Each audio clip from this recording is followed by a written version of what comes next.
si Sam is there. How do you feel about that?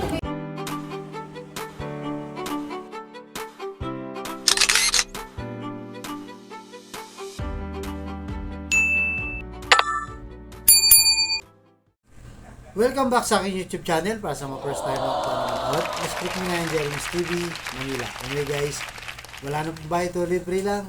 Tulong mo na lang din sa kapwa mo. Alright? Thank you very much po. So topic natin po today's video, Yorme, may mensahe kay Spam B nagkita sa event. At ganun din guys, itong si PBBM o si Pangulong Marcos, pagkatapos ng 2022 election, muling nagkita itong si Boss Y, Yorme Isko Moreno. At nasaan na nga ba itong si ate? Bakit nawala sa eksena? Diba? Sa mga ganitong event na kung saan ay napaka-importante. Pero bago yan guys, shout out muna po sa mga Iskonians na taga Maynila at mga Iskonians na nasa labas ng Maynila. So, ang dalangin ko po sa inyo ay nasa mabuti kayong kalagayan. Kaya sa mga Iskonians po na walang sawang sumusuporta sa ating channel at kay Boss Y, mabuhay po kayong lahat. Yan. Pasensya na guys sa mga alaga ko. Ganyan lang. Alright? So, yun na nga guys. Itong si Spam B o versus Sam at itong si Yorme, nakita sila sa isang event na kung saan ay may awarding na naganap. Yan guys, di ba? At may mensahe itong si Yorme. Pero ngayon muna natin guys, itong si BBM. Itong si BBM, di ba? Pagkatapos nga ng 2 taon, ay nagkaroon nga ng event ng 90th anniversary ng PCSO. Na kung saan, invited din itong si Yorme. Kasama nga itong si Vice Chi. Kaya nagtataka nga tayo, di ba guys? Kung bakit wala si ate at hindi siya inimbitahan. Nawawala siya guys. Di ko alam kung nasaan guys. Baka nandun sa City Hall. Malamig kasi ang aircon. Baka nasa kwarto lang. O nasa kanyang opisina. So yun guys, kasi nga itong si BBM, di ba, alam naman natin si Mayora ay sumanib dito kay Martin Romualdez, so speaker na tinatawag din na tambaluslos, di ba? Na kung saan ay sumama sa lakas, di ba? Pero sa mga ganitong event, bakit wala siya? Pero actually, hindi pa daw official na kandidato ni BBM itong si Mayor Hani Lacuna. Kaya kung makita sa pictures guys, medyo naku, paano kaya to? Delicates yata yan guys. Mukhang delicates. Bibitawan naman ni BBM si Mayora at si Yorme ang kanyang pipiliin. Hindi natin alam guys. Medyo malayo pa, abangan natin yan. Paano kaya, di ba? Kung babaliktad itong si BBM, kukunin si Yorme. Hindi natin alam guys. Maraming a-agree dyan. Maraming namang hindi a-agree, di ba? Alam naman natin itong si Yorme nung panahon ng kampanya 2022, kasama tayo dyan. Nakipagbakbakan din tayo sa mga BBM supporter, di ba? Pero pagkatapos ng lahat at nagsalita ng taong bayan, isa lang naman ng mensahe ni Yorme. Nasabi niya, igalang ang halal ng taong bayan, lalo na majority ay bumoto sa kanya. Kaya kung makita nyo guys, itong si Yorme, sports lang, di ba? Wala na, tapos na, pagkatapos ng election, okay na lahat, suporta na yung gobyerno. Kasi nga, gobyerno natin yan. Dahil kung babagsak yan, babagsak din tayong lahat. Kaya magandang ano rin to guys, diba? Parang maayos na sila kahit papaano at wala nang ano, tapos na nga yung election. Titingnan na natin sa susunod na araw. At yun na nga, baka si Mayora nag-iisip na, naku, baka sinabi rin ni BBM kasi may picture din, nag-uusap din sila, baka sinasabi rin niya, Yorme, balita ko, malakas ka sa Sarbet yan na. Maabot ka na sa 28. Tapos yung mga kalaban mo, ano na, hati-hati lang. Mas mataas ka pa kahit pagsamahin mo silang lahat. Hindi kaya gano'n ang binubulong ni BBM sa picture na yan, guys. Di ba? Kaya, tignan natin, guys, kung may mangyari. At ito na nga, guys, itong si Spam B. Di ba? Nakipagkamay actually. Papakita natin yung video guys ha. Siya mismo ang lumapit dito kay Yorme. So, pagdating sa ganun, okay naman tayo. At least, wala namang masama doon, di ba guys? Naging sports lang. So, panoorin muna natin guys kung paano sila nagkamayan.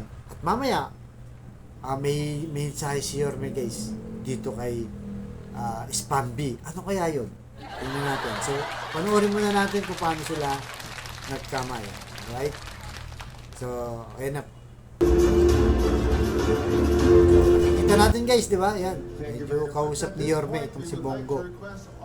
At parang di mapakali itong si Spamby guys. Ayan, lumapit na. Ayun. Palakpan. Nagkamayan guys yung dalawa. Ayun.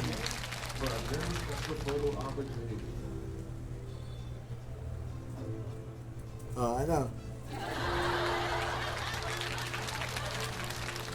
So, yes, napanood yun, di ba? Talagang, kahit pa paano okay naman yun, sports naman tong si Spamby, di ba?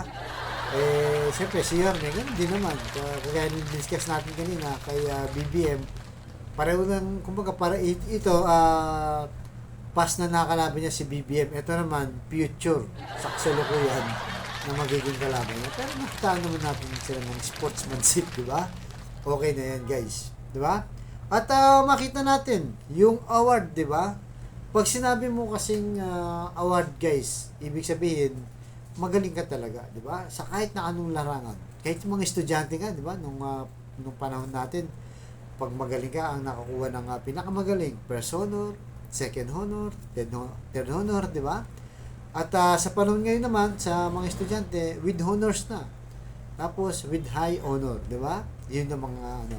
Pero dito, sa nakuha nilang award, di ba, guys, ibig sabihin, magaling sila. So, in fairness kay Sam Versosa, o Spam Versosa, guys, magaling naman siya kasi nakuha ng award.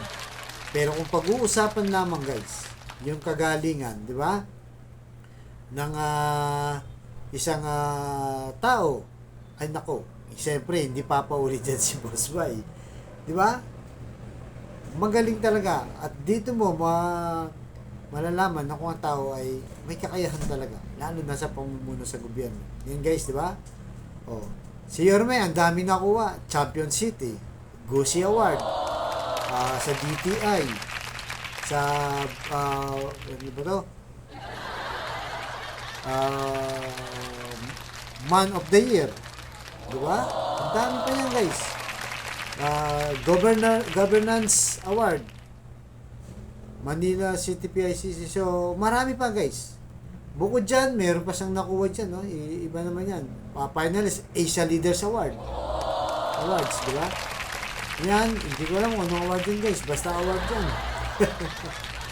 O, eto rin. Diba?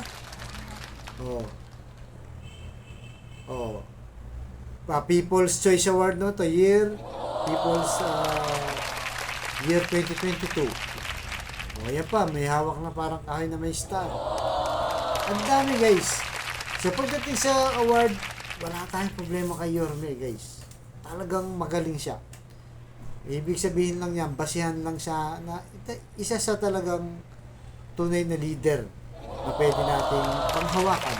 Diba? Na hindi tayo magkakamali sa kanyang pagpili, di ba?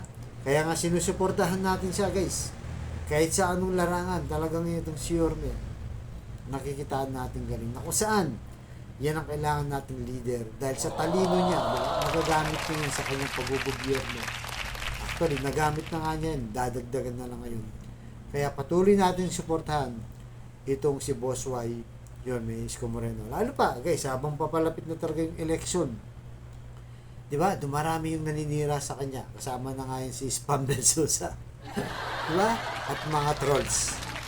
Na kung ano lang ang makitaan na puna kay Yorme, pinupukol nila. Pero gano'n pa man guys, kung marami silang paninira, binabatong hindi totoo kay Yorme guys, mas marami tayong depensa. At ipapakita kagaya niya, di ba? Yung mga achievement, di ba? Ni Yorme ay talaga namang maasahan natin siya. Napakagaling na isang leader. Diba guys? So narito guys yung mensahe nitong si Boss Y. Dahil tinatanong kasi siya dyan ng media, paano yan? Sabi, di ba? Nandyan din si Sam Versosa. Ano ba ang mensahe mo sa kanya? At ito ang sagot niya guys. Si Sam is there. How do you feel about that? Good luck. Very informed us. Good luck, Sam Versosa. Ano pa bang sasabihin niya, di ba? Good luck na lang sa'yo. Good luck sa paninira mo, di ba? Magtutuos tayo sa final. So, kahit pa paano guys, pagdating sa ganyan, sure, hindi naman yung bumabanat, di ba? Kailangan maging professional din siya. Kaya talagang tama ang ating sinusuportahan at di tayo nagkakamali. Kaya mahal niyan. Mahal na mahal niya ang Maynila at ang mga Manileño. Mahal na mahal si Yorme. Kaya sana po guys, magparami pa tayo. Gaya na sinasabi ni Yorme. Like, share, and subscribe po para mas maraming makapanood nito, mas maraming bumoto, mas maraming bumilib at sumuporta sa Yorme's Choice. Diba? So, nandito naman po, abang yung susunod kong vlog. Thank you very much. Pagpalain tayo ng kung may kapal. Manila, God bless.